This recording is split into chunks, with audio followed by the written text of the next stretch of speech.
ចាំទេមនុស្សម្នាក់នេះ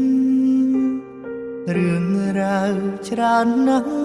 ធ្លាប់សាងរួមគ្នាខ្ញុំចាំថាពាក្យចុងក្រោយគឺពាក្យលា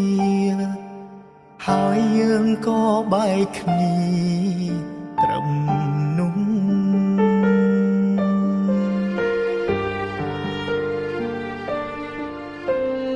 ជាយាមខំបំភ្លេច